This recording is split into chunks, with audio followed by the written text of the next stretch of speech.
મિત્રો આજે શ્રાવણ મહિનાનો પહેલો સોમવાર છે ને આપણે મહાદેવના મંદિરે દર્શન કરવા માટે આવ્યા છે પ્રગટેશ્વર મહાદેવના.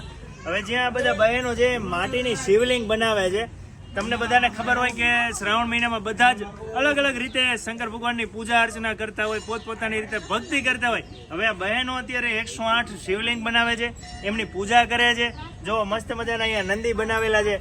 બેન મને એ કહો તો કે તમે આ અત્યારે જે માટીની આ શિવલિંગ ને કરો છો અમે 5 વર્ષથી પૂજા કરીએ છીએ. 5 વર્ષથી પૂજા કરો છો? 5 વર્ષથી કરીએ. એટલે આ બધા અહીંયા આવીને 108 શિવલિંગ બનાવવાની બધાને.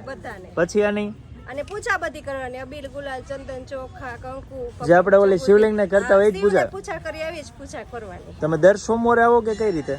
શ્રાવણ મહિના પહેલા સોમવારે આવીએ. પહેલા સોમવારે 108 શિવલિંગ માટીની બનાવવાની. હા, માટીની બનાવવાની અને પછી એની પૂજા કરવાની. પછી એનું વિસર્જન નદીમાં કરવાનું. વાહ, ખૂબ સરસ. જો આ શિવલિંગ છે નાની નાની, અહીંયા મહાદેવની શિવલિંગ છે. વાહ, જો બધા બહેનો અત્યારે શિવલિંગ કરે છે અને 108 શિવલિંગ થઈ જાય એટલે બા પૂજા કરવાની. તમે ક્યાંથી આવો છો બેન?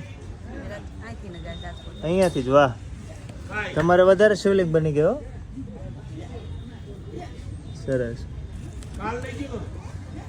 જો બધા અત્યારમાં શિવલિંગ બનાવે છે અને મહાદેવની ભક્તિ ભાવપૂર્વક પૂજા અર્ચના કરશે.